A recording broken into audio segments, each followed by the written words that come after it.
Nous sommes là, mesdames et messieurs, chaque dimanche, comme à l'accoutumée, pour la rétrospective de la semaine. Comme je l'ai dit depuis quelques semaines, je reçois des jeunes parce que, selon une certaine opinion, il nous faut une nouvelle classe politique, un nouveau vent pour redresser la République démocratique du Congo. Aujourd'hui, je reçois donc Patrick Chivava, qui est président de son parti, l'ADN, et avec lui, nous allons analyser les temps forts de l'actualité de cette semaine. Très heureuse donc de vous recevoir, Patrick Chivava. Merci beaucoup, madame. Très heureuse. Vous êtes président de votre parti, vous avez créé votre parti, l'ADN, et la toute première question, est-ce que vous avez répondu? Peut-être pas, peut-être un peu tard, mais Brandon Midagou, moi je le cite parce que c'est lui qui a lancé cette idée que les jeunes doivent créer chacun leur parti parce que, selon lui, les ligues de jeunes vous bouffent, permettez l'expression, vous servez de marchepied aux vieux, entre guillemets, et quand il s'agit des partages du gâteau, vous ne mangez pas la communion selon ses propres expressions. Est-ce que Patrick Chivava a créé l'ADN pour quoi faire en fait? Pourquoi vous avez créé votre parti? Merci beaucoup pour la parole. Je vais d'abord préciser que l'ADN a été créé le 6 juin 2016 et je pense qu'à cette époque-là, Brandon Midagou était encore derrière le vieux en train de se faire exploiter. Donc dire que nous avons suivi Brandon Midagou, c'est vraiment dire autre chose. Okay. C'est lui qui nous a suivis. Et encore que l'opinion est au courant que nous sommes les partis phares de la nouvelle classe politique. Et aussi, c'est nous qui avons commencé à demander aux jeunes d'aller créer leur propre parti politique. S'ils pensent qu'ils ils aiment la social-démocratie, ils peuvent venir chez nous. Mais s'ils pensent que c'est d'autres idéologies qui peuvent développer notre pays, ils peuvent créer leurs propres partis politiques et ensemble nous allons faire les débats d'idées. Je pense que la dernière fois que je suis passé devant votre plateau, j'ai parlé de ça et à l'époque, Brandon Midagou n'en parlait pas encore. Donc, il ne faudrait pas essayer d'échanger l'histoire. Il a compris, nous sommes contents. Et à chaque fois qu'un jeune s'ajoute dans cette réflexion, nous sommes contents. Mais il ne faudrait vraiment pas inverser les rôles. C'est l'ADN qui a commencé les choses et dans le cas d'espèce, Brandon Midagou a suivi. Ok.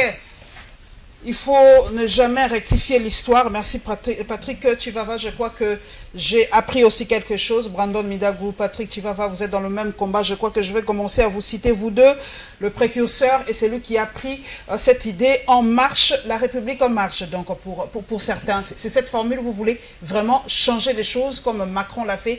Donc faire sauter les verrous quand il a senti que ni la gauche ni la droite a su canaliser les aspirations du peuple français. Macron a changé la donne. C'est aussi votre combat? Au fait, loin de là l'idée de vouloir être assez prétentieux, je dirais que nous n'avons pas aussi suivi Macron. C'est vrai, nous réfléchissons de la même chose, nous pensons de la même manière et nous étions très heureux de constater que en France, il y avait un jeune qui avait réfléchi de la sorte et qui a réussi son coup. C'est juste ce qu'il y a des différences. C'est faisable en RDC de réussir ce coup-là? Je pense que c'est faisable. On ne peut pas dire qu'on peut réussir dès le premier coup, mais si les élections s'organisent de manière régulière, dans très peu de temps, on verra que la classe politique va vraiment aller dans les oubliettes et il y aura un nouveau vent qui va venir. Un nouveau vent. Nous prenons donc le tout premier dossier, mesdames et messieurs. Nous allons prendre deux rapports coup sur coup, le rapport de Global Witness et le rapport du Bureau conjoint des Nations Unies pour le droit de l'homme.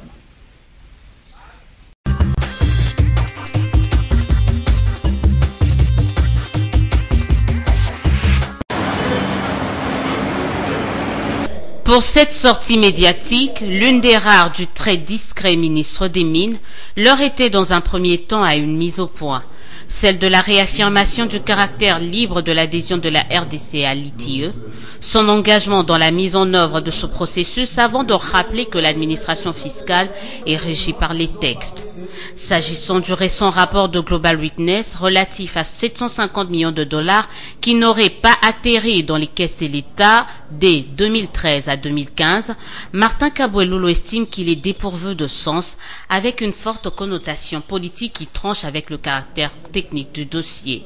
Lorsque vous lisez, vous trouvez des données chiffrées qui ne sont pas correctes, en les confrontant avec les données de l'ITIE 2013, 2014, 2015, telles qu'ils l'ont dit, les 750 millions de dollars ne se retrouvent pas.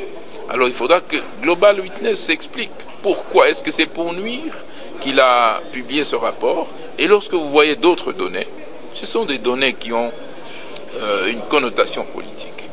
Lorsqu'il dit que le président de la République devait partir fin 2016, qu'est-ce que ça a rapport avec les chiffres de l'ITIE? Cité par Global Witness, l'ITIE, RDC par le biais de son coordonnateur, va aborder dans le même sens que le ministre de Mines. Pour Marc Dumba, ce chiffre de 750 millions brandi par Global Witness est tout simplement imaginaire. Il s'explique. Dans la logique que les régies financières ont perçu de l'argent, ça c'est une vérité. Mais le montant, ce n'est pas celui-là, c'est de loin supérieur à ce que Global a dit. Ce n'est pas c'est plus d'1 milliard de dollars que les régies financières perçoivent pendant ces 3 années. Mais cet argent n'était pas destiné au trésor public. La GECAMINE, pointée du doigt dans cette affaire, compte se prononcer sur la question dans les jours à venir. Pareil pour les régies financières qui d'ores et déjà rejettent en bloc ce rapport de Global Witness. Toutes disent agir conformément à la loi en vigueur en la matière au pays.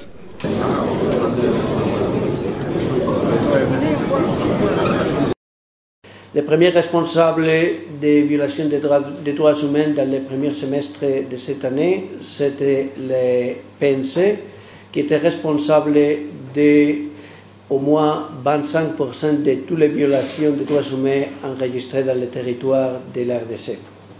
Les groupes armés ont été identifiés comme responsables de 1186 violations dans les territoires affectés par les conflits et il faut souligner que la majorité des violations étaient perpétrées par les groupes armés nationaux.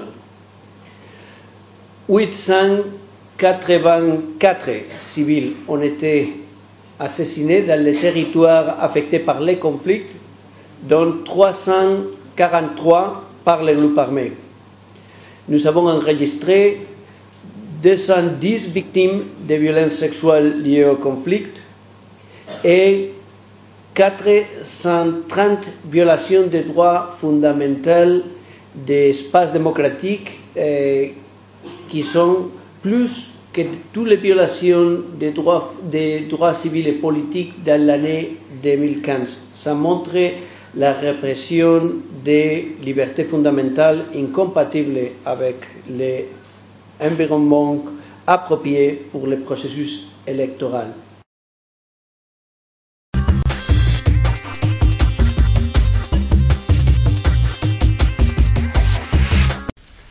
Mon confrère Gracien Kitamba l'a tweeté dernièrement, il a dit « Martin Kabouloulou est sorti de son silence, de son mutisme, parce que une institution internationale a pointé du doigt le ministère des Mines. Devons-nous, nous aussi, journalistes congolais, faire passer le message à ces institutions internationales pour que nos ministres puissent parler? C'est la question que je pose à Chivava. Pourquoi ce mutisme de nos ministres? Quand ce sont des organisations internationales qui les attaquent, ils réagissent, mais quand il s'agit des journalistes congolais ou des institutions congolaises, aucune réaction. C'est comme si ces ministres nous minimisent et ne tiennent pas compte de nous, Congolais. En fait, j'avais fait la même réflexion que le journaliste dont j'ai oublié le nom, Gracien Kitambala. Je me dis que le ministre Kabouloulou, par exemple, c'est un ministre qui a passé par plusieurs gouvernements. On le connaît depuis très longtemps. Plus de 10 ans comme ministre des Mines. Mais c'est parmi les ministres qui ne communiquent jamais. Je suis étonné de voir que parce que c'est une firme internationale ou bien une ONG internationale qui a fait un rapport, directement, il est paniqué. Je ne sais pas pourquoi il est paniqué. Ils se sont attaqués personnellement. Et s'ils pensent qu'il y avait des choses à répondre, je pense qu'ils pouvaient exploiter le même schéma qu'ils avaient l'habitude de faire, passer par les porte-parole du gouvernement. Ou bien il veut dire que cette fois-ci, les porte-parole n'étaient pas là. Et on peut juste constater l'importance qu'il a donnée à l'action de cette ONG du droit international. Et pourtant, il y a plein de journalistes qui parlent du mine. Qui parlent des coulages de recettes, qui parlent de tout ça, mais les contrats miniers et tout ça, il ne répond jamais. Donc, je pense que les journalistes, votre confrère a totalement raison. S'il faudrait utiliser l'international pour mettre la pression, on sera obligé de le faire. Évidemment, nous avons aussi vu la maman de Félix Tshisekedi passer par TV5 pour faire passer son message. On se pose la question pourquoi nos autorités doivent toujours passer par ces chaînes étrangères pour que le message passe. 750 millions, ils ont dit détournés, mais le ministre a dit non, c'est pas ça. Donc c'est encore l'impérialisme. Ces gens-là inventent toujours des choses pour nuire à l'image de la République démocratique du Congo. Patrick Chivava? Vous savez, de la même manière qu'il n'y a pas de preuves pour justifier les allégations des sites ONG, de la même manière, nous pouvons dire qu'il n'y a pas de preuves pour justifier l'allégation du ministre. Donc, je pense que si réellement il y a détournement, il y a une procédure légale à suivre. Et si l'ONG pense vraiment que cet argent a été détourné, l'ONG peut exploiter des voies que tout le monde connaît pour poursuivre cet argent. Mais jusque-là, nous pouvons dire que le gouvernement bénéficie de cette présomption d'innocence qui est une règle d'or en droit de l'homme. Voilà que nous avons vu un rapport même du droit de l'homme ici. Je pense que le droit de l'homme n'existe pas que pour protéger les pauvres, c'est pour protéger aussi les puissants. Donc l'objectif, c'est que tout le monde bénéficie des mêmes droits. Et dans les cas d'espèce, les gouvernements de notre pays bénéficient aussi de ces droits-là. Est-ce qu'il y a-t-il lien, nous avons suivi le ministre, y a-t-il lien entre ce rapport et le départ de Kabila? Puisqu'il a dit, qu'est-ce que le départ de Kabila vient faire dans ce rapport? Est-ce qu'il y a un lien entre le départ de Kabila et ce rapport de Global Witness? Sur ce point-là, je partage totalement ce que M. Kaboulou, notre ministre des Mines, a dit. Parce que je ne vois vraiment pas aussi les liens entre l'argent qu'on aurait détourné et les mandats qui devaient se terminer en 2016. C'est là même l'aspect politique de ces rapports qui discrédite directement tout le rapport.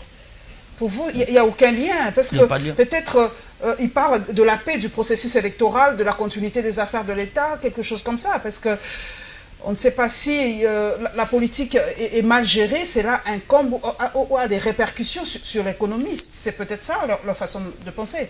Non, je ne pense pas, parce que les rapports parlent d'un détournement.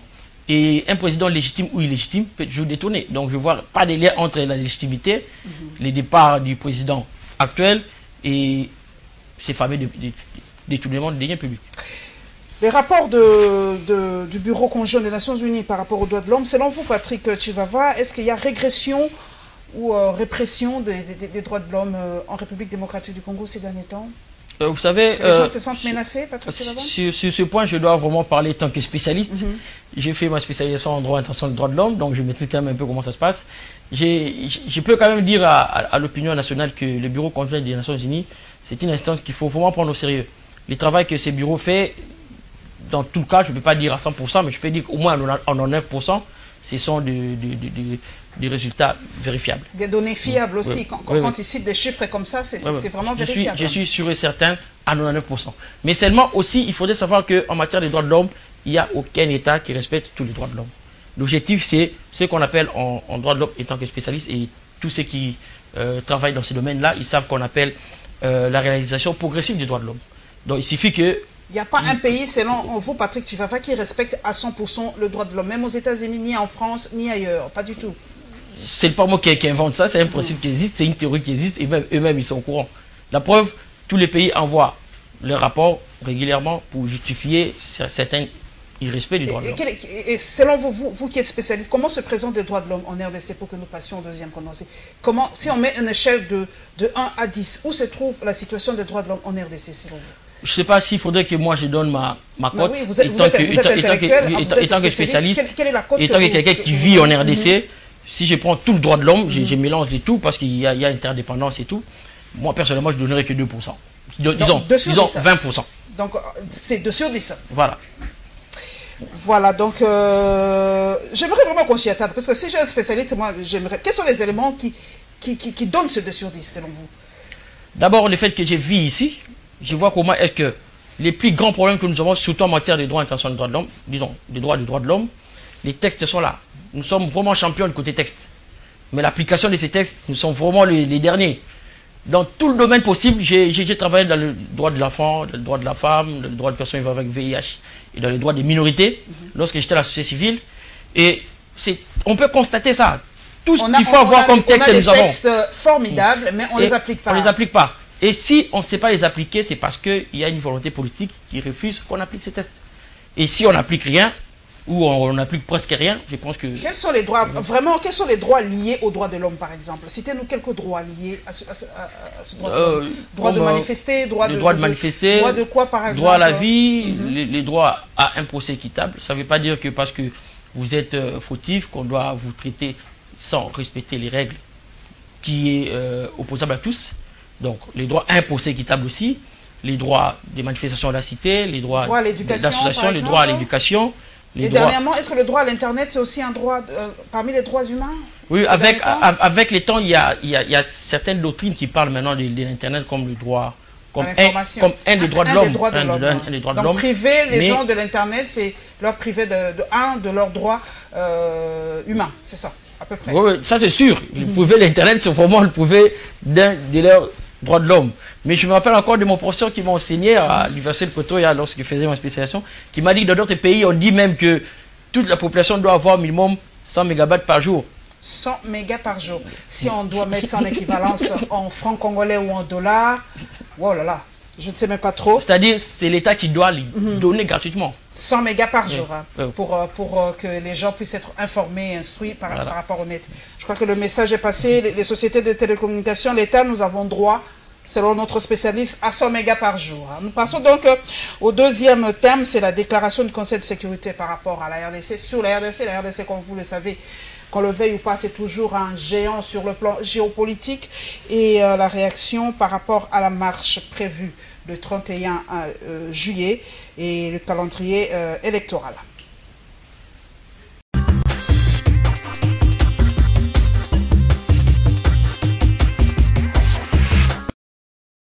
Dans cette déclaration, le Conseil de sécurité de l'ONU a souligné qu'il est urgent de mettre en œuvre l'accord du 31 décembre 2016 en toute bonne foi et dans son intégralité afin que soient organisées comme convenu dans l'accord plus tard en décembre 2017 des élections crédibles et inclusives qui se déroulent dans le calme et en temps voulu. Ces élections, soulignent les conseils, doivent conduire à une passation pacifique de pouvoir conformément à la Constitution congolaise et à la résolution 2348. Toutefois, l'instance onusienne constate avec amertume la lenteur des progrès réalisés dans l'application de l'accord global et inclusif. Elle note cependant que des arrangements particuliers portant application du dit accord n'ont pas été paraphés par toutes les parties prenantes.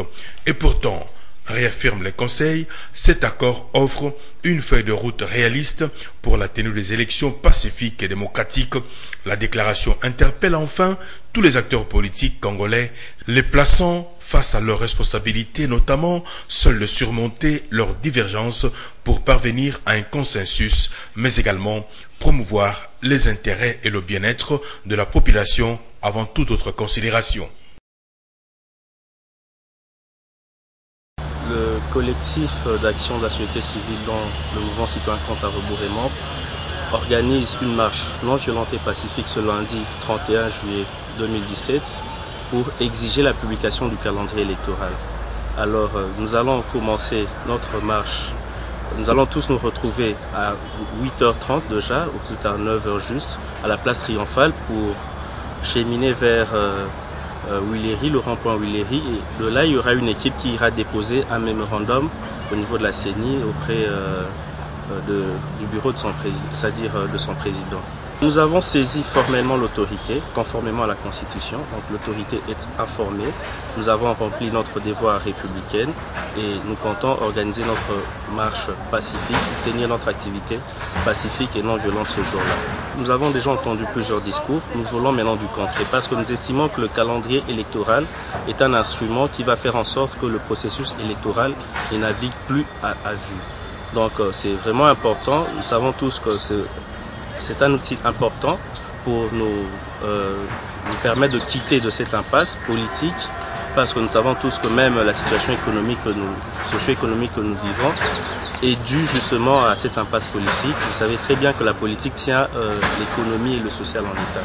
Donc c'est vraiment une démarche importante, c'est ainsi que nous invitons toute la population et toutes les forces vives de la nation, parce qu'il s'agit là d'une démarche citoyenne, à rejoindre cette marche pacifique pour exiger la publication du calendrier électoral.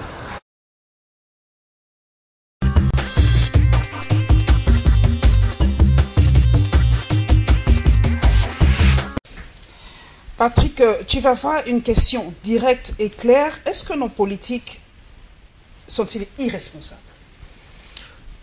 S'il faudrait répondre par oui ou non, je dirais oui. C'est même pour ça que notre parti, l'Alliance démocrate pour une nouvelle république, a été créé. C'est parce que nous avons constaté que la classe politique ne faisait rien pour le peuple et ils pensaient qu'à eux-mêmes, au-delà de l'irresponsabilité, ils sont aussi égoïstes. Alors voilà pourquoi est-ce que nous avons créé notre parti et nous avons entamé cette idée qui est répandue de militer pour le renouvellement de la classe politique.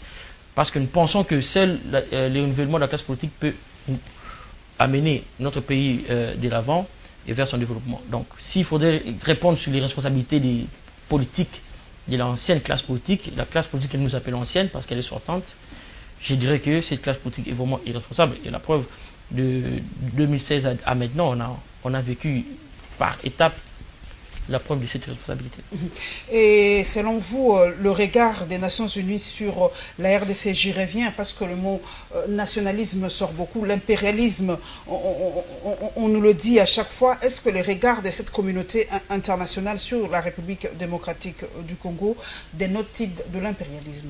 Ou tout simplement parce que nous sommes irresponsables, nous ne parvenons pas à nous entendre, nous ne parvenons pas à respecter nos propres textes, que cette communauté internationale pointe son regard sur nous?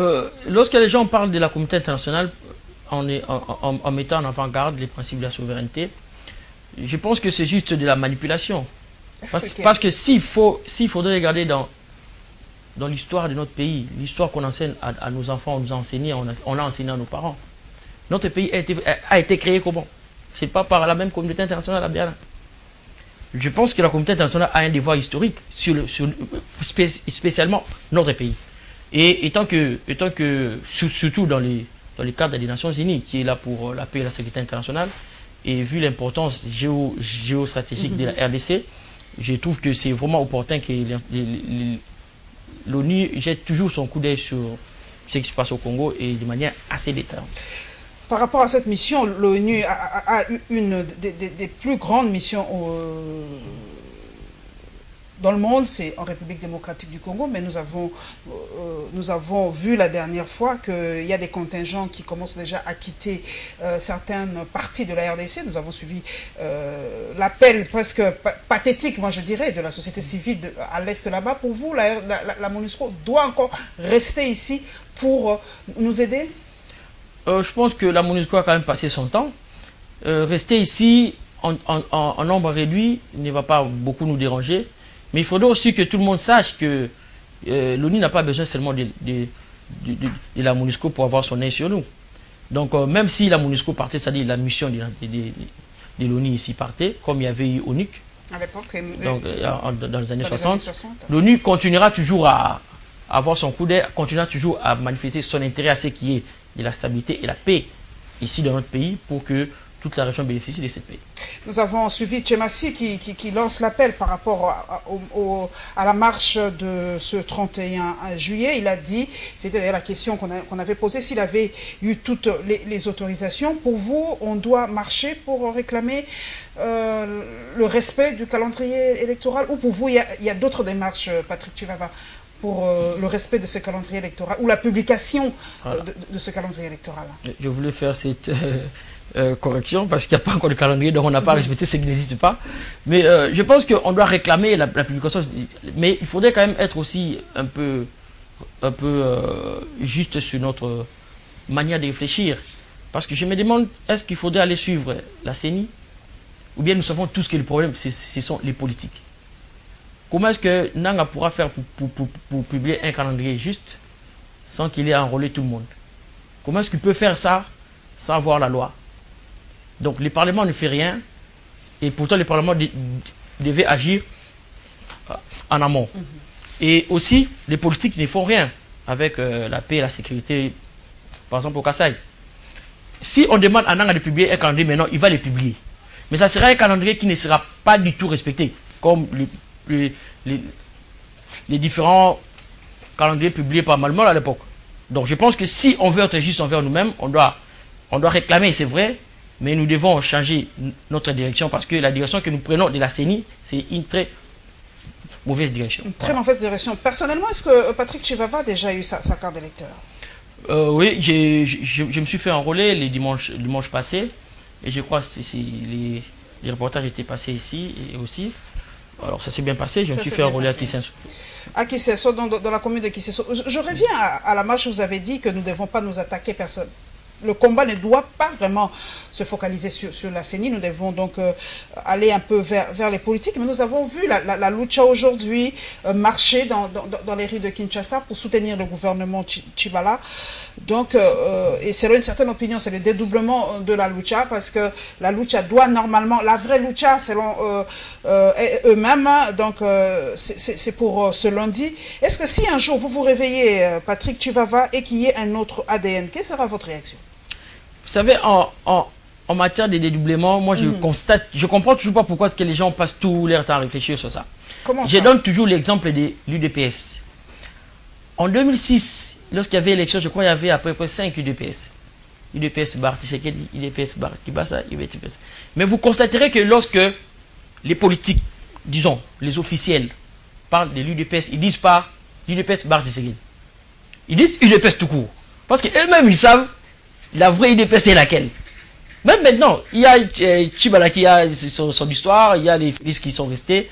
Mais lorsque les politiques parlent, ils disent UDPS tout court, ils disent rassemblement tout court. Donc ils savent de quel rassemblement il s'agit. Voilà, lorsque les journalistes disent limité, Kassavoubou, ça c'est pas le problème. Mais lorsque les officiels parlent, ils disent rassemblement tout court. Donc le jour où il y aura un autre ADN, on saura de quel ADN il s'agit. Quand on parlera de l'ADN, on saura c'est l'ADN de...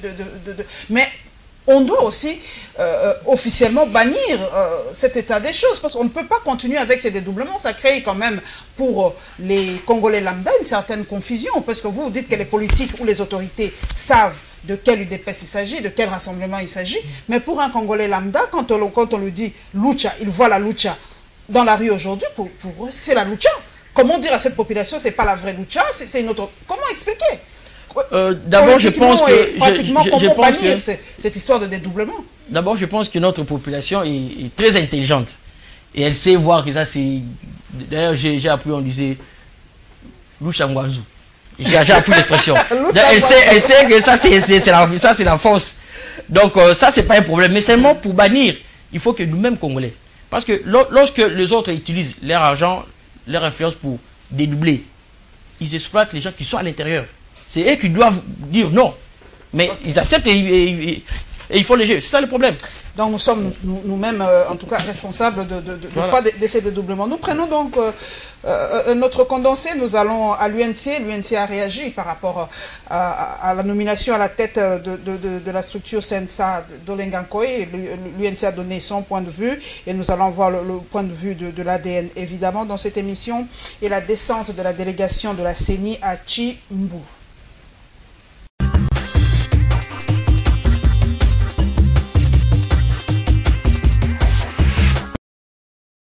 La caravane de la mission d'évaluation conduite par le président de la CENI est arrivée depuis ce mardi à Tshimboulou. Au-delà de l'état des routes particulièrement difficiles qui ne facilitent pas l'accès à cette cité, située à près de 120 km de Kananga, chef-lieu du Kasaï central, la désolation était grande au regard de l'ampleur des dégâts au secrétariat exécutif de la Commission électorale nationale indépendante de Tshimboulou. Si les bâtiments résistent, les cendres et autres graviers ont élu domicile en lieu et place des matériels de la CENI. Les stigmates démontrent à suffisance l'atrocité des actes perpétrés par les terroristes de Kamwina Nsapu. Mais pour le président de la CENI, ce déplacement à Tshimboulou était nécessaire. La prise du risque en vaut la peine compte tenu de sa détermination à faire bénéficier des élections à tous les Congolais. Il était question qu'on parte d'Mbujimai à Kananga. Une discussion chaude. Ils ont dit il faut prendre l'avion. Passer par la route, c'est trop risqué. Mais nous leur avons dit nous n'allons pas faire l'enrôlement avec des hélicoptères. Et puis les gens qui ont besoin de cartes ne sont pas dans les avions. Oui. C'est pourquoi on a pris ces risques. Nous avons dit que nous prenons ces risques. Mais si c'est pour mes frères, autant prendre ces risques. Nous voici donc à Tshimboulou. Corneille Nangaa et sa suite vont sensibiliser la population de ce coin à la paix pour la sérénité du processus d'enrôlement dans cette partie du pays. Êtes-vous maintenant prêt à l'enrôlement? Êtes-vous prêt à protéger les matériels de la CENI? Êtes-vous prêt à dénoncer, à accuser toute personne qui serait en position de créer encore des troubles? Cette mission, rappelons-le, s'inscrit dans le cadre du lancement dans les prochains jours de la dite opération d'enrôlement dans le Kasaï et le Kasaï central. Oui, c'est une surprise, j'allais presque dire désagréable, parce que de prime abord, Vital Kamerhe n'a jamais postulé pour être vice-président. Donc c'est à son corps défendant qu'il a été désigné vice-président. Par contre, ce qui est vrai, c'est que la composante opposition politique au dialogue, dans sa globalité, sous la signature de José Makila, Jean-Lucien Boussa, Roubé Roy, Steve Mikaï et d'autres, avait proposé au président de la République la désignation de Vital Kamerhe comme président du CENSA. Pourquoi? Parce que le texte le laissait voir. C'est-à-dire qu'on devait désigner le président du CENSA par consensus. Or, nous avons été désagréablement surpris de lire dans un premier temps que les deux présidents de chambre du Sénat et de l'Assemblée nationale convoquaient les différentes composantes à une réunion en vue de formaliser la désignation la validation du mandat des membres désignés et puis obtenir le fameux consensus sur le président du CENSA. Nous, conformément au texte, le consensus pour la désignation du président du CENSA devait être obtenu des composantes et non pas des différents membres qui ont été désignés sans vouloir minimiser leur capacité ou importance. Mais c'est une question éminemment politique. Il ne peut être prouvé en ce moment qu'il a été établi que le consensus a été recherché et au surplus obtenu autour du président de la République. Donc nous avons dit, nous avons pris acte, vous avez lu le communiqué du 22 juillet de la direction politique nationale signé par le président Kamerhe à la suite de la réunion en vidéoconférence que nous avons faite hier et nous avons pris position, donc nous disons que nous ne sommes pas concernés par cette énième violation de l'accord et donc cela ne nous concerne plus.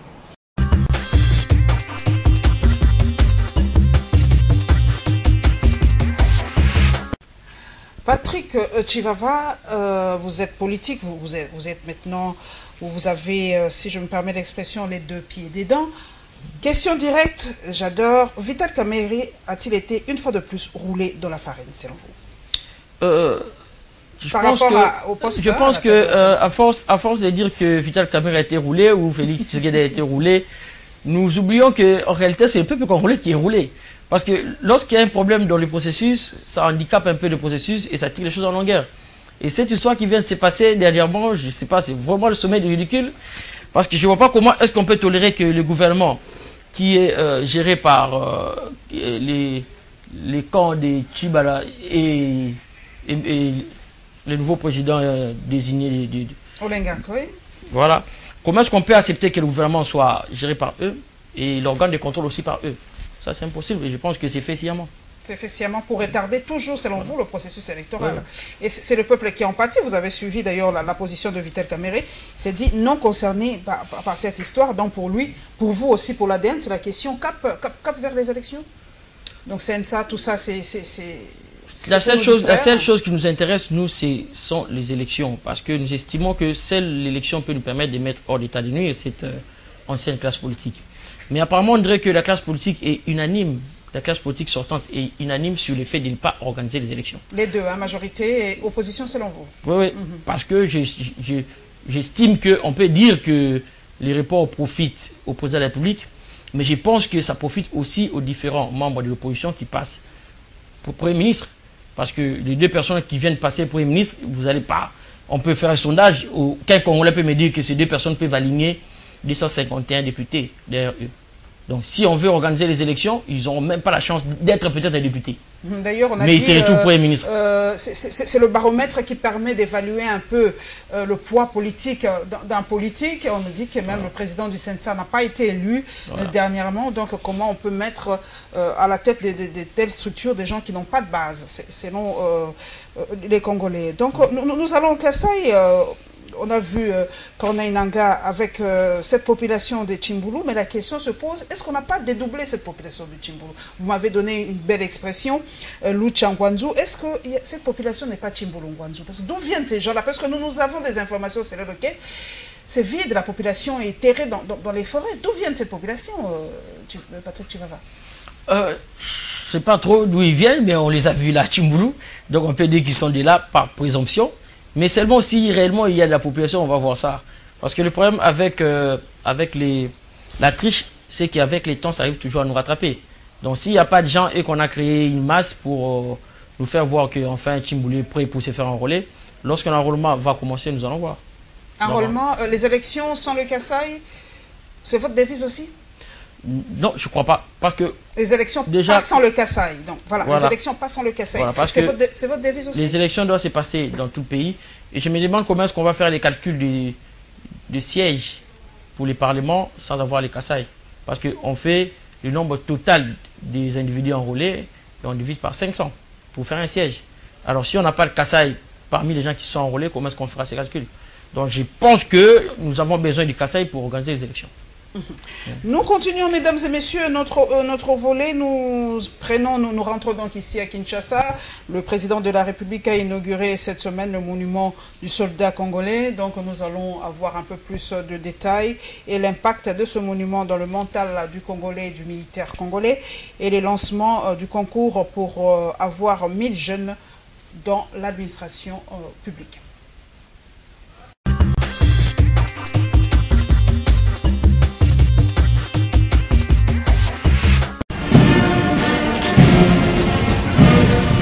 L'instant est solennel, journée mémorable pour le gouverneur de la ville, André Kimbuta, qui n'a pas tari d'éloges afin de remercier le chef de l'État pour le choix porté à la ville de Kinshasa afin d'abriter ce mémorial du soldat congolais.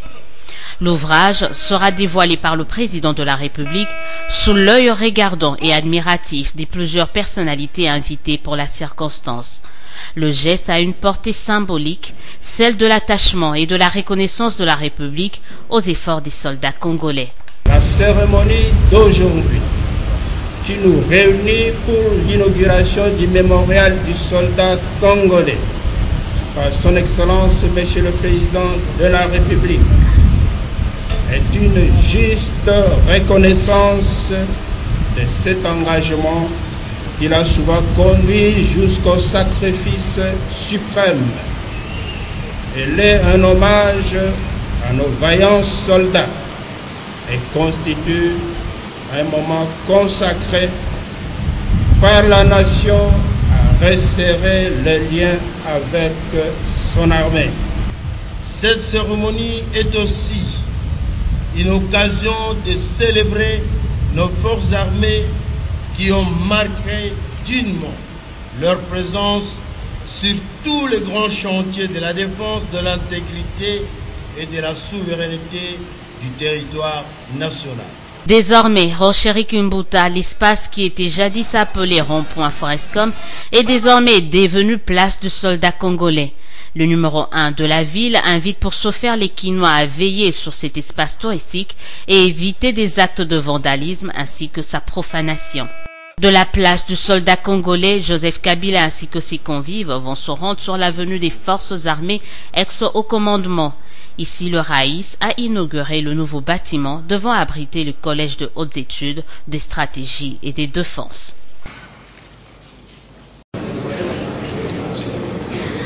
C'est une suite logique. Après le démarrage du processus de mise à la retraite dans l'administration publique, le gouvernement de la République, par le biais de son ministère de la fonction publique, lance son programme de rajeunissement de cette administration par un concours de recrutement de près de 1000 jeunes universitaires. Michel Bongongo, ministre d'État à la fonction publique, circonscrit ici le cadre de cette réforme.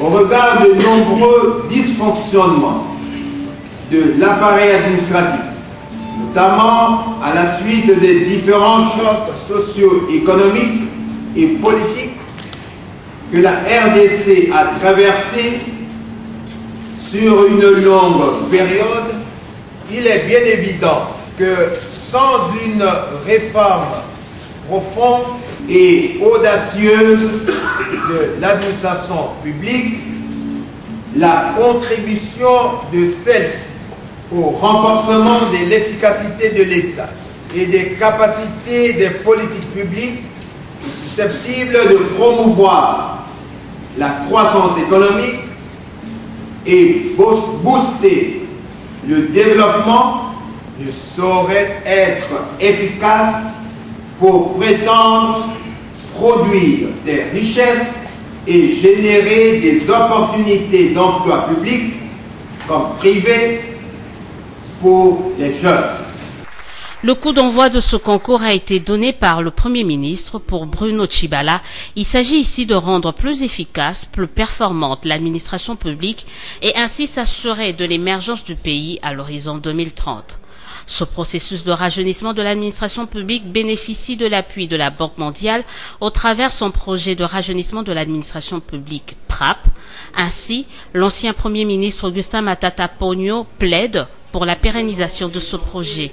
S'agissant des conditions d'admission au concours, elles seront publiées dans la presse, mais d'ores et déjà, il est à noter que seuls les jeunes universitaires âgés de plus de 35 ans, de nationalité congolaise, licenciés et avec un casier judiciaire vierge sont éligibles à ce concours.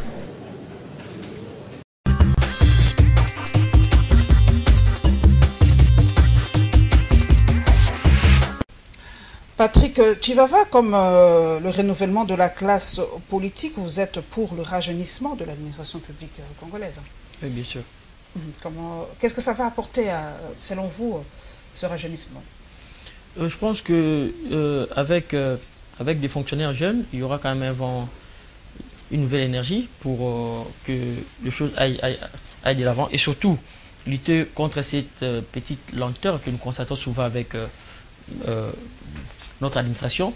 Mais seulement, j'aimerais bien préciser aussi quelque chose. On lance maintenant les 1000 jeunes, mais je crois qu'il y avait deux projets. Le premier a pris quand même forme, les concours de structures standards. Apparemment, on les a installés, mais il y avait un deuxième lot qui n'est pas installé jusqu'à aujourd'hui. Alors, si on ne sait pas finir ce qu'on avait en stock, mais on recommence avec un autre projet, je crois qu'on risquera un peu de s'embrouiller à la fin.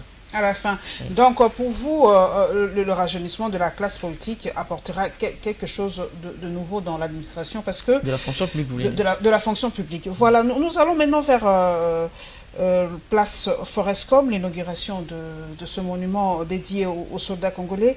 Pour vous, quel est son impact dans le mental du Congolais? Je pense que la journée qu'on vient d'exploiter, je crois que c'est le jeudi. C'est vraiment une journée 100% bonne nouvelle parce qu'il y avait d'abord les militaires et puis il y a la fonction publique. Personnellement, je suis vraiment très content qu'on ait donné de la valeur à nos militaires, mais simplement, je n'étais pas en train de voir pareil monument à cette place-là. Vous aurez souhaité que ça soit ce monument? J'aurais bien aimé voir ces monuments en face du palais du peuple, par exemple. Les militaires font beaucoup pour notre pays et je pense que donner la valeur aux militaires, c'est bien bon. Mais il mériterait un peu plus. Il mériterait un peu plus.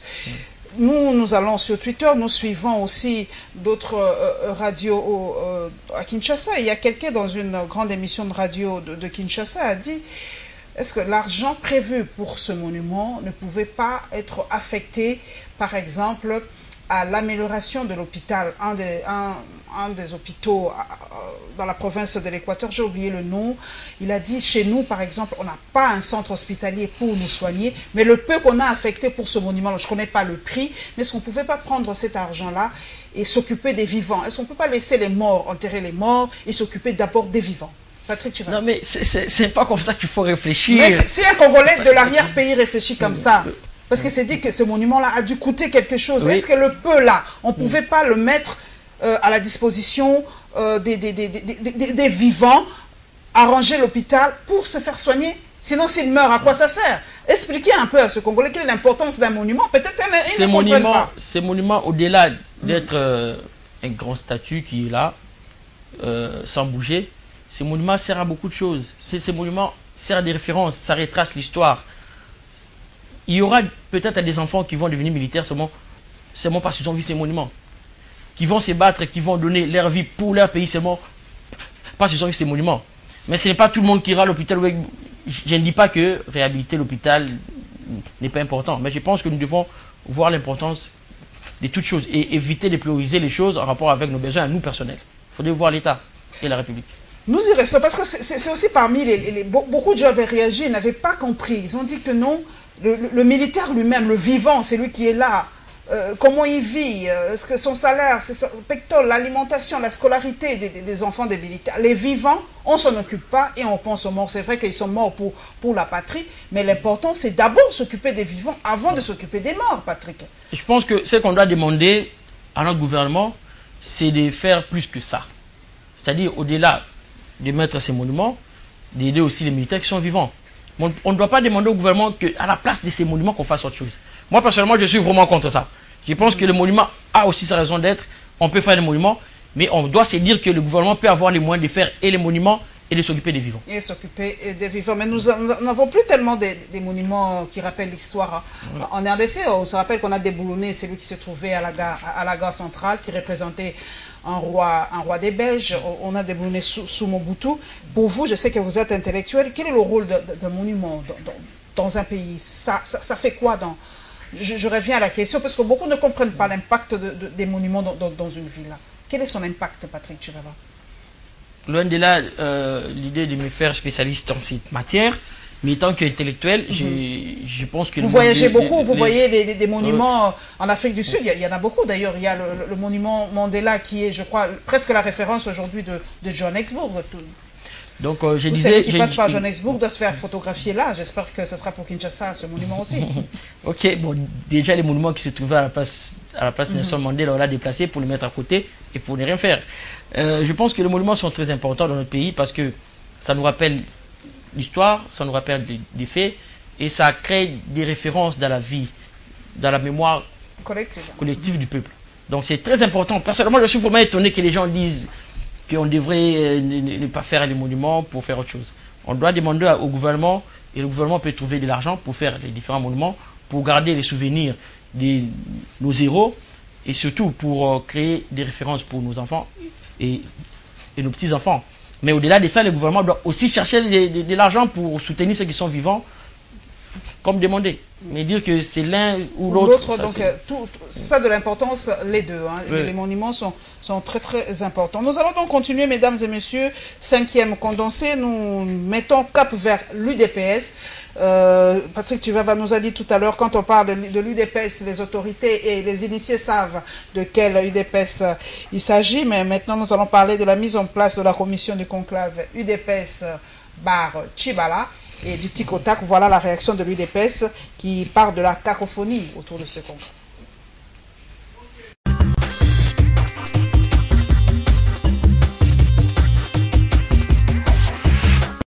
Il y a ce qu'on appelle le vide juridique. Parce que vous ne pouvez pas arbitrairement confier la gestion du parti à un Kabound. Il y a un vide juridique à la tête du parti.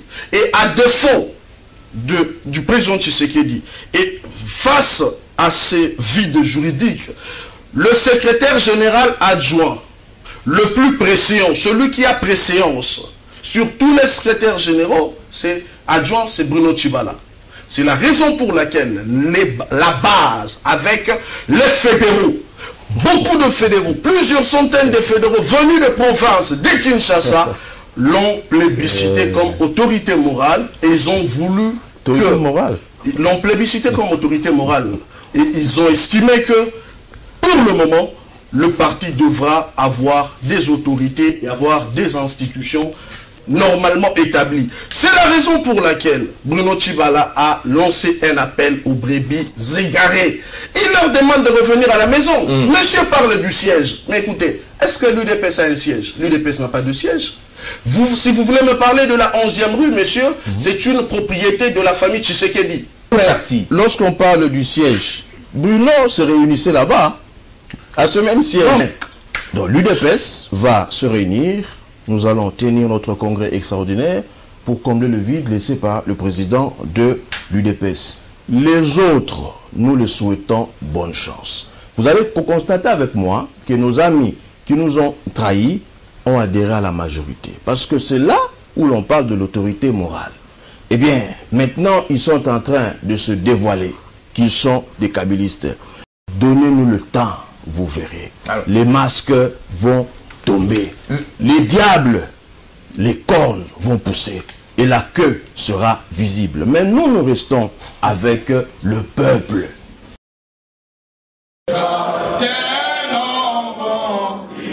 Vers la redynamisation, la renaissance sous l'implosion de l'UDPS, en tout cas, une frange de cadres de ce parti vient de mettre en place une commission préparatoire du conclave de l'UDPS devant aboutir à la tenue d'un congrès. C'est le Premier ministre Bruno Tshibala qui a procédé à l'installation de membres de cette commission qui sera pilotée par le docteur Tarsis Loseke. Mais en quelle qualité Bruno Tshibala a-t-il posé cet acte? Le concerné répond. En notre qualité de compagnons des luttes de Tiens Tshisekedi et de secrétaire général auprès du président du parti et le plus ancien secrétaire général adjoint, nous installons ce jour la commission préparatoire du conclave, prélude au congrès de réunification. Pour Bruno Tshibala, l'heure est certes à la redynamisation, mais également à l'unité au sein du parti pour la conquête du pouvoir et la mise en œuvre du projet de société de l'UDPS en souffrance depuis plus de 30 ans. Nous profitons de cette occasion pour lancer un appel solennel à tous les enfants de l'UDPS, où qu'ils se trouvent, de rentrer dans la maison. Parce qu'il n'existe pas de crise que les hommes ne peuvent pas surmonter. Tarsis Loseke, président de la commission préparatoire du conclave, revient pour sa part sur les spécificités de sa commission. Nous aimerions souligner aussi l'existence au sein de cette commission d'une sous-commission politique et vérité et réconciliation. L'existence de cette sous-commission annonce clairement l'objectif majeur poursuivi par les conclaves. Reste à savoir quel sort l'autre aile de l'UDPS se trouvant à Limete va réserver à cette main tendue des pro-Tshibala.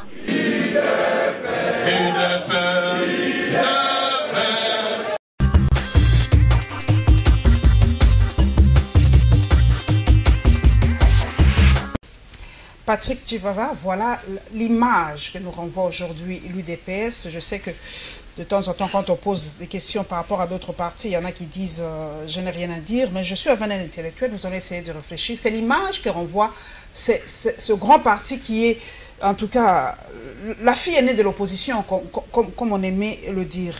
Selon vous, Patrick Tshibala, juriste de formation, président d'un parti politique, qui est dans la légalité entre l'aile Tshibala et l'aile Félix Tshisekedi?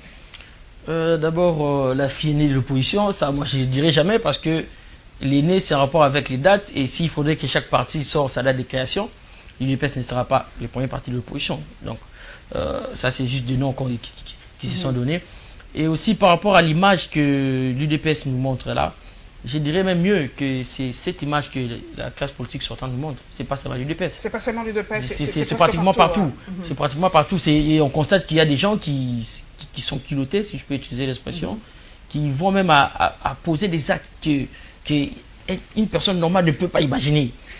Donc, parce que je me demande, j'éviterai peut-être de me redire parce que je venais déjà de parler de ça lorsqu'on a parlé de Lucha et autres.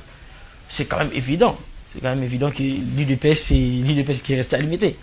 Bon, ils veulent faire l'air forcing, je pense qu'ils doivent se voir, c'est une cuisine interne. Mais la seule chose que je pourrais dire au Premier ministre, c'est qu'il a une lourde charge.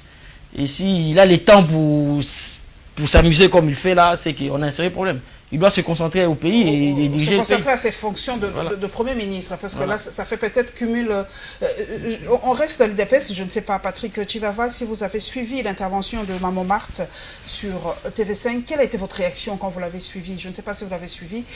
Cet appel-là à la communauté internationale, au président, aux premières dames, pour qu'on enterre enfin son mari quelques mois après, 6 mois, si on doit faire le décompte depuis le mois de février. Comment vous avez jugé cela? Est-ce que c'est là où elle devait passer ce message? Ma réaction était vraiment... D'abord, j'avais un sentiment de tristesse de voir la maman, la merveilleuse maman Marthe, devant la télévision en train de parler de ça. J'ai directement vu que les mêmes personnes qui ont exploité son mari jusqu'à les fatiguer, parce qu'il était déjà fatigué vu son âge, ils veulent maintenant utiliser sa femme. Et je suis vraiment désolé, de constater comment utiliser sa femme, hein? Dans quel sens? Ils veulent maintenant le mettre sur le terrain. Et pourtant, la maman Marthe, que moi j'appelle personnellement la merveilleuse maman Marthe, elle a beaucoup de choses à faire. Elle a des petits-enfants et des arrière-petits-enfants. Et je pense que le corps de son mari soit enterré en Belgique ou à Kinshasa, ça n'a pas vraiment une grande différence. Parce que nous savons qu'ils utilisent ces corps comme monnaie d'échange. Donc, ils ont sorti les pions, la veuve, pour voir si ça peut marcher. Mais j'aimerais bien qu'ils s'arrêtent là, parce qu'ils ne vont pas commencer à exploiter encore la pauvre dame physiquement jusqu'à l'épuiser, parce qu'il faudrait savoir, elle a 80 ans. Donc vous avez dit qu'être enterré soit en Belgique, soit ailleurs, cela n'a pas vraiment... Je reprends vos mots, hein, vraiment de l'importance, mais on a l'impression que nos grands hommes sont presque enterrés ailleurs. Je prends Moïse Tshombe, je prends Mobutu, je prends Tshisekedi. Tous ne doivent pas être enterrés ailleurs. Ils ont un pays, ils ont été congolais, ils ont été zaïrois. Pourquoi être enterrés ailleurs, Tivava? Ils n'ont pas changé de nationalité, si je ne me trompe pas. Et vous constaterez que il y a eu un fils Mobutu qui a été vice-premier ministre. Il n'a pas assez parlé de ça. Vous constaterez qu'il y a eu une fille Tshombe qui a été ministre. Mais le problème avec le corps du Sphinx, c'est que à chaque fois que les négociations obscures bloquent, l'UDPS se réveille avec l'histoire du corps. On ressort le corps. Ça devient une marchandise politique pour vous. Après un certain moment, ils se calment. Ils oublient le corps. Ils font autre chose. Là, ils sont en train de négocier. Lorsqu'ils constatent qu'il y a un blocage, ils ressortent le corps. Donc pour dire que c'est vraiment, je ne sais pas, pour moi c'est vraiment regrettable de voir que des individus se comportent de la même manière. Ils n'ont pas compris que c'est à cause d'eux que le Sphinx a péri un peu plus tôt. Bon, je me dis qu'il était déjà âgé, mais je pense qu'il pouvait encore avoir une année de plus s'il n'était pas sur le terrain à tout moment. Mais ils veulent maintenant faire la même chose, c'est vraiment de la cruauté. Et pour vous, est-ce que l'autorité doit saisir cette balle au bond, comme on dit, et enfin enterrer ce digne fils de la République? Je pense que... Pour qu'on arrête tout ça. Mobutu a été enterré au Maroc, soit dit en passant. Moïse Tshombe en Belgique, soit dit en passant. Mais Tshisekedi, on ne sait pas s'il est oui ou non enterré, mais on doit finalement l'enterrer.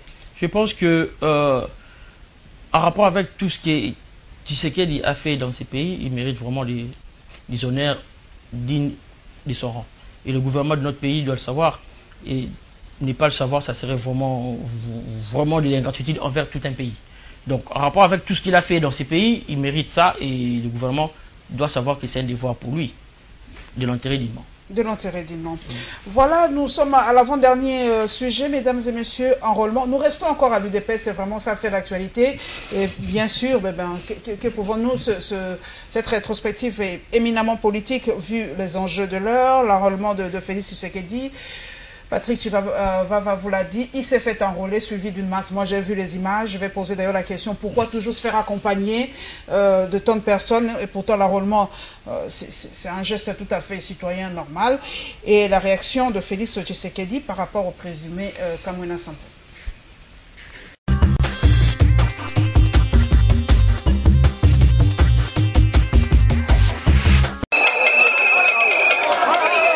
Une marée humaine dans la suite de Félix Antoine Tshilombo Tshisekedi. Destination, Institut Bosomi, dans la commune de Ndjili. Difficile de se frayer un chemin au milieu de cette bousculade. Mais le président du rassemblement va néanmoins réussir à accéder à ce centre commis à l'opération d'identification et d'enrôlement. L'homme va se soumettre à toutes les formalités requises, déclination de l'identité, prise de la photo, empreinte digitale et voilà le fils Tshisekedi avec sa carte d'électeur. Je suis venu m'enrôler à Tchangou parce que c'est le district qui contient le plus grand nombre de Quinois, de nos compatriotes ici. Et j'étais venu me rendre compte moi-même du déroulement des opérations. Vous savez que nous sommes très attachés au déroulement du processus électoral.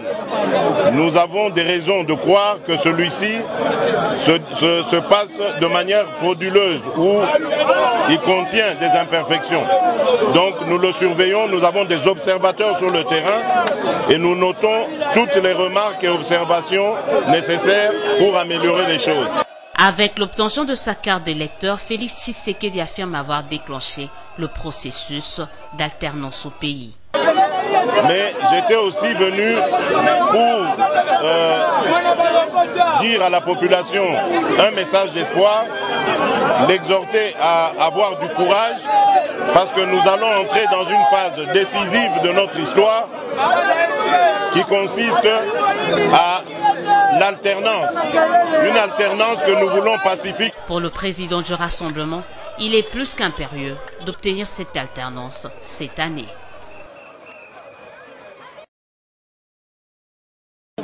Je demande, j'ordonne, j'exige à ce pouvoir finissant d'arrêter la comédie. Une milice traditionnelle ne peut pas avoir des ramifications jusqu'à Kinshasa.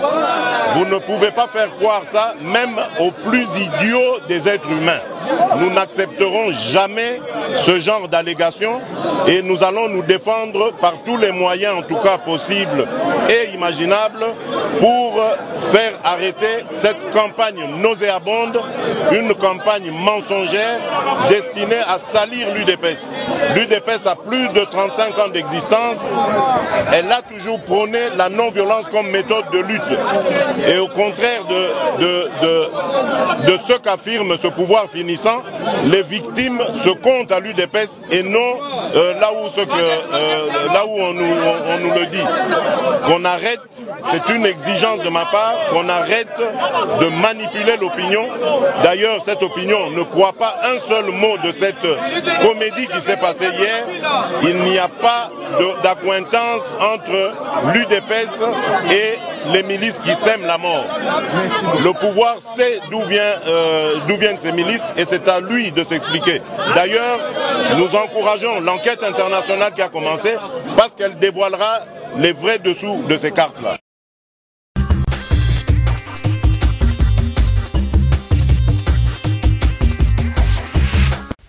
Patrick Chivava, nous avons vu les images et pourtant vous avez dit que la classe politique ne veut pas des élections. Chacun se bat de son côté pour que le processus soit retardé le plus longtemps possible. Et pourtant Félix Tshisekedi est allé se faire enrôler. Donc il est pour les élections. Bon, je pense que le fait de se faire enrôler ne veut pas nécessairement dire qu'on est pour les élections. On peut les faire pour flouer les gens. Mais toutefois, je ne suis peut-être pas là pour juger ses intentions de vouloir des élections ou pas. S'il le veut, on le verra avec le temps. Mais simplement, je constatais que, si je peux faire une petite comparaison avec mon enrôlement qui s'est passé le dimanche passé, moi je suis allé m'enrôler avec le drapeau de mon pays autour de mon cou. Et je vois que lui il est allé s'enrôler avec le visage de son père sur le torse. Donc à chacun ses préférences. Donc aujourd'hui, on utilise toujours Étienne Tshisekedi comme symbole et comme marchepied, comme beaucoup l'ont fait en 2006 et en 2011, se sont fait élire sur le nom d'Étienne Tshisekedi et après on le quitte, c'est ça? C'est un peu ça? Exactement. Vous voyez, on en a parlé il n'y a pas longtemps, on va même plus loin jusqu'à utiliser son corps qui est déjà sans vie. Donc c'est toujours la même politique, c'est toujours les mêmes jeux, c'est toujours la même stratégie, c'est lui de le mettre en avant pour avoir la sympathie de ceux qui sont encore nostalgiques, pour enfin en bénéficier en termes de voix. Mais sinon, bon, nous n'avons pas un icône à utiliser à part notre pays. C'est pour ça que vous avez peut-être remarqué que nous avons les drapeaux de notre pays autour du cou, alors que les autres ont l'effigie d'un individu qui peut passer, alors que la RDC ne passera jamais. Pourquoi amener une foule de gens tout autour de vous Patrick Chivava, pourtant l'enrôlement, c'est un acte tout à fait citoyen, normal, vous y allez, parce que vous êtes politique, vous devez drainer des foules avec vous. Bon, je ne sais pas pourquoi est-ce que les autres les font, mais nous concernant vous l'avez fait aussi, j'ai vu les gens tout autour de vous. L'Alliance des démocrates pour une nouvelle république est allée s'enrôler.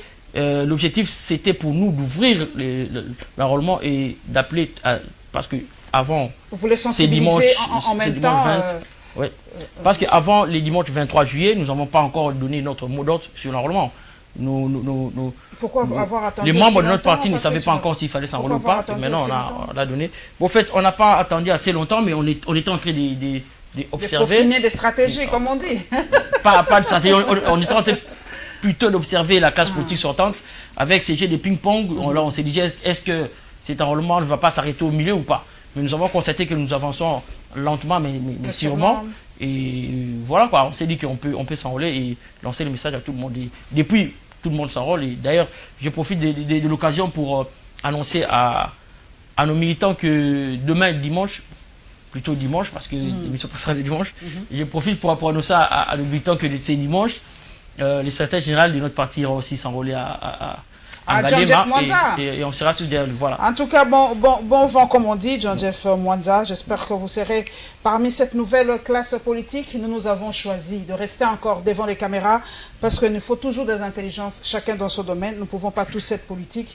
Il n'y aura plus de grands journalistes dans ce pays. Nous avons encore choisi d'être des journalistes. Donc, Patrick Chivava, j'y reste encore dans cette notion des élections. Vous êtes une élite de mon pays. Projetez-vous un peu. Si en 2017, il n'y a pas élection, qu'est-ce que Chivava dirait à ses sympathisants et à cette population? Comment doit se comporter cette population si, malheureusement, en 2017, il n'y a pas élection? Déjà, je pense qu'en termes de probabilité, on peut donner beaucoup plus de chances qu'il y ait report que des chances pour qu'il y ait élection. Donc en 2017, selon vous, déjà, il n'y a pas élection. Hein? Donc vous êtes sûr, quasiment sûr qu'il n'y a pas élection. Je ne dis pas je suis sûr, mais je dis qu'en termes de probabilité, on peut donner beaucoup de chances. C'est ça, vous êtes presque... À voir comment est-ce que les choses évoluent. On est à deux pas de la fin, de la fin de l'année, et on constate déjà que d'autres décisions et d'autres actes qui devaient se poser en amont ne sont pas encore posés. J'ai parlé de la loi sur le siège. La rentrée, c'est au mois de septembre. Voilà. Donc, l'invité que j'ai reçu la dernière fois sur InfoSec m'a dit que c'est faisable de faire cette loi en moins d'une semaine, en moins de 2 semaines. Et c'est probable, selon lui, que les élections se tiennent en 2017, mais Chivava nous dit peut-être pas. Donc, c'est assez partagé. Hein, parce que tant que juriste et tant que publiciste, je pense qu'il est de coutume que la session parlementaire de septembre soit budgétaire, ça on le sait. Mais on peut quand même faire abstraction de ce budget, parce que vu les enjeux de l'heure, on doit d'abord penser aux élections. On prive les pays du budget pour organiser l'élection, et l'élection, on va l'organiser avec quel argent? Compliqué, hein, ce pays. Tout n'est pas prioritaire dans ce pays. Voilà. Mais les élections, on sait que sans ces élections, nous avons suivi Félix Tshisekedi tout à l'heure, tout le monde martelait, s'il n'y a pas élection, on se bat, la lucha se bat pour demander le calendrier électoral, tout le monde veut ces élections, mais s'il n'y a pas élection, c'est ça les accords de Saint-Sylvestre ont été violés. Les accords ont été violés, on a violé les accords. Qu'est-ce qui va se passer dans ce pays? Les accords de Saint-Sylvestre ont déjà résolu le problème. Et le seul problème que nous avons avec cette classe politique sortante, c'est que la seule disposition de l'accord qu'eux, ils respectent, c'est la disposition qui prévoit un dialogue futur. Un troisième dialogue, vous verrez qu'avec l'Union africaine, presque toutes les dispositions n'étaient pas prises en compte. Et c'est juste l'article 24 qui a été pris en compte pour créer l'autre dialogue.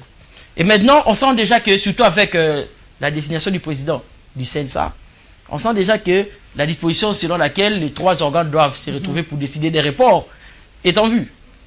Et je suis sûr, à voir comment est-ce que d'autres personnes se sont actionnées ces jours-ci, à voir la démarche de Germain Kambinga. On est tenté déjà de voir qu'au-delà de ces 3 organes, il y aura d'autres personnalités politiques qui vont venir se joindre à eux. Et directement, ça va se transformer. On va appeler ça comment on peut appeler, mais ça serait un dialogue. Ça serait un dialogue pour avoir notre Premier ministre, avoir un nouveau gouvernement. Et avoir notre délai d'organisation d'élection. Un mot, nous allons terminer, mais j'aimerais quand même que vous en parliez.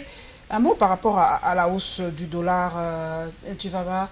Nous avons suivi, hein, le Premier ministre a tweeté, je ne sais pas si c'est vraiment son compte réel, il a dit aujourd'hui, vous comprenez un peu, ça veut dire quoi le cadre macroéconomique. Quand il en parlait à l'époque, on disait que il y a cadre macroéconomique. Mais aujourd'hui, est-ce que selon vous, Patrick Tchivaba, ce cadre macroéconomique a carrément explosé en RDC? On n'a plus de rempart, la RDC vogue à volo comme ça? Ce qui est vraiment étonnant, comme on dit toujours, les liquides ne tuent pas. C'est un Premier ministre qui a fait 4 ans et qui a eu un budget de 9 milliards et a laissé un budget de 4 milliards qui parlait. C'est vraiment pas sérieux. Je pouvais au moins comprendre Mouzoutou parler ou bien lui-même le patriarche Gizenga. Mais pas Matata Pogno quand même. Mais il a quand même... Sous Matata, on a eu quand même une certaine stabilité pendant un long moment. Non, mais hein. on peut avoir la faut... stabilité de la monnaie. On peut avoir la stabilité de la monnaie, mais si on n'a pas assez d'argent, ça sert à quoi cette stabilité? Il a laissé le budget de 4 milliards. Presque la moitié, quoi. Voilà. Alors, ça ne veut pas dire que l'actuel est innocenté. Mais simplement, je pense que c'était vraiment malvenu de voir l'ancien Premier ministre qui a brillé par des théories des sciences économiques abstraites dont on n'a pas vu la concrétisation, venir encore dans le côté social, on n'a pas senti. Voilà. Donc, de la même manière, bon, disons qu'on souffre juste un peu plus, mais cela ne veut pas dire qu'on ne souffre pas avec lui. Voilà, nous allons terminer, hein, mesdames et messieurs. Quand même une bonne nouvelle. Vous le savez, nous avons quand même eu quelques médailles au jeu de la francophonie qui se tient à Abidjan. Quand même, bravo à notre athlète qui nous a arraché cette médaille d'or avec les moyens de bord. C'est ça, mon peuple, c'est ça le Congolais. Hein. Si on nous mettait dans des bonnes conditions, on serait parmi les meilleurs peuples du monde. Voilà, merci à toi et nous allons terminer par le procès Imotex.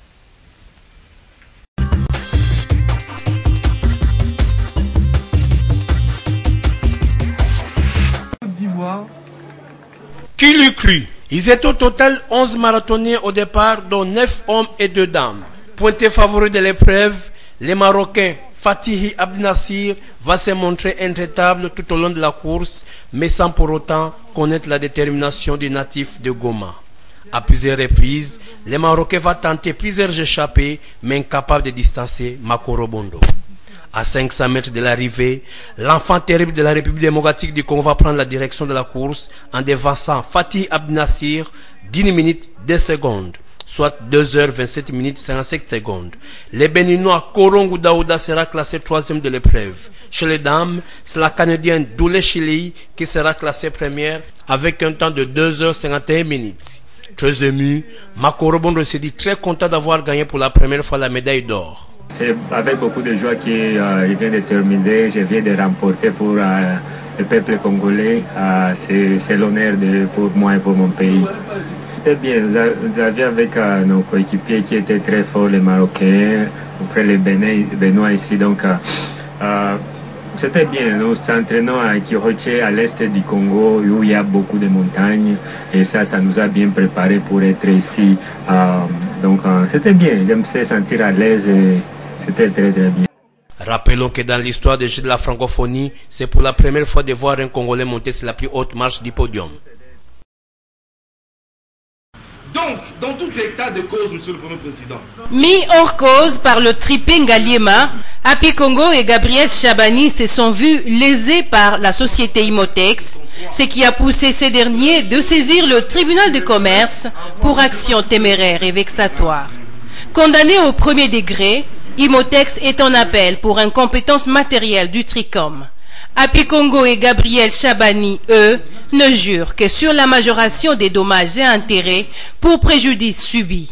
Ici, Imotex avance ses motivations. Et que même si l'action n'est pas fondée, j'allais dire, on ne peut pas la considérer comme téméraire et vexatoire. Or, dans les cas sous examen, devant le juge du tribunal de paix de Kinshasa Ngaliema, sous RP 24-373-473, le juge de Ngaliema n'avait même pas encore examiné le fond du dossier. Le juge de Ngaliema n'avait même pas encore examiné le fond du litige pour considérer qu'il y aurait non-fondement de l'action d'Imotex et par conséquent il y aurait une action réconventionnelle qui serait introduite par les citer pour déclarer que celle-ci est recevable fondée condamnée. Mais le juge pénal du tribunal de paix s'est limité qu'à la forme. Happy Congo et Gabriel Chabani, représentés ici par leur conseil, démontrent devant le juge la pertinence de leur action. Tout fait de l'homme qui cause préjudice, je commence par là. Tout fait de l'homme qui cause préjudice.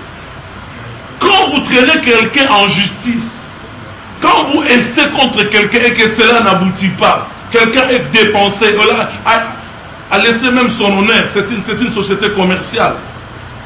Et une personne reconnue.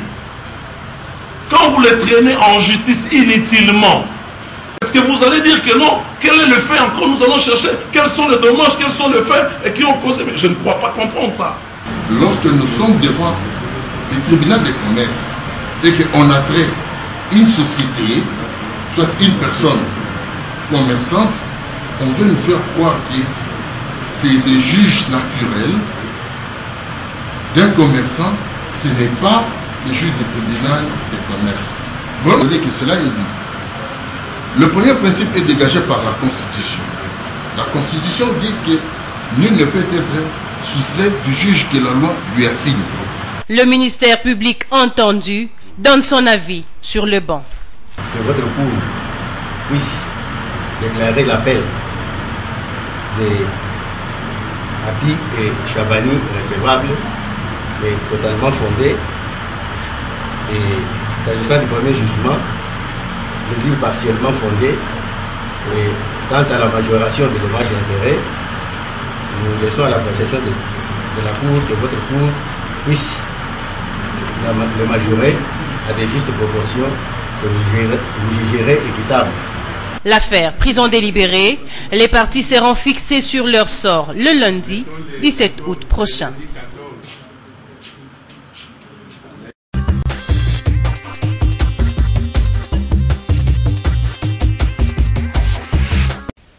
Patrick Chivava, votre réaction à chaud quand vous avez vu ce marathonien congolais là, gagner, ce coureur congolais gagner sa première médaille d'or. Qu'est-ce que vous avez ressenti au fond de vous? Je peux vous dire que j'étais parmi les hommes les plus heureux ces jours-là. Je ne pouvais pas attendre qu'il en obtienne une grande victoire comme ça. Et surtout qu'avec l'écart que le Marocain avait créé, je me disais qu'on avait l'argent. J'étais déjà content avec l'argent. Mais lorsque j'ai vu qu'il a dépassé, on pouvait avoir l'or, j'étais vraiment content. Vous voyez, nous les Congolais, nous sommes un peuple béni, comme on dit, et nous sommes excellents dans tous les domaines. Il suffit seulement qu'on mette un peu de sérieux. Un peu de sérieux, on pourrait y arriver. On pourrait y arriver, et d'ailleurs avec notre danse fétiche, le Fimbu, vous avez vu, même dans l'athlétisme au chicote. Et si je peux ajouter un mot, j'espère que lui aussi sera reçu par les chefs de l'État avec tout ce qu'on fait. On fait pour ceux qui font le football. Pourquoi pas, peut-être pas une voiture, non? C'est ce qu'on donne comme cadeau aux footballeurs qui nous ramènent pas des médailles, mais des coupes. Dernièrement, c'était le Chan au Rwanda. Nous avons gagné, mais cette fois-ci, c'est une médaille d'or. C'est la première place dans cette discipline. J'espère qu'il sera reçu, comme Patrick l'a dit, chez les chefs de l'État, et il aura peut-être sa Prado aussi, pourquoi pas. Donc voilà, un mot par rapport à ce procès. Imotex, j'ai un avocat avec moi, vous avez un mot à dire par rapport à ce procès? C'est même, étant qu'avocat, que je n'ai pas de mot à dire, parce que, étant qu'avocat, je suis sous serment, et je ne peux pas donner mon avis sur un procès qui en est en essence. C'est un procès qui est en cours. Voilà, mesdames et messieurs, nous sommes à la fin. Merci donc à Patrick Chivava, président de l'ADN, d'être passé à la barre. En fait, une toute dernière question. Où est-ce que vous vous situez? Vous, gauche, droite ou au centre? Nous sommes ni de gauche ni de droite parce que nous estimons que, bon, en fait, gauche et droite congolaise, pas parce que gauche et droite veut dire socialisme et capitalisme, mais gauche et droite congolaise, qu'on appelle majorité-opposition, nous sommes ni de l'un ni de l'autre, parce que nous estimons que la faute est à ces deux camps. Alors c'est pour ça même que nous avons lancé l'idée du renouvellement de la classe politique et nous nous rangeons dans la nouvelle classe politique. La nouvelle classe politique, comme le dit ici Comme le dit si bien Christelle Vwanga, République en marche, la RDC en marche. Merci donc à Patrick Chivava, président de l'ADN, d'être passé à la barre. J'ai un avocat, il comprend bien l'expression. Merci à tous mes followers sur les réseaux sociaux. Merci à vous tous qui nous suivez de par le monde. Donc un grand coucou à tous les Congolais qui se trouvent en Côte d'Ivoire. Matimou Papa, merci à toi de soutenir l'équipe nationale dans tous les domaines.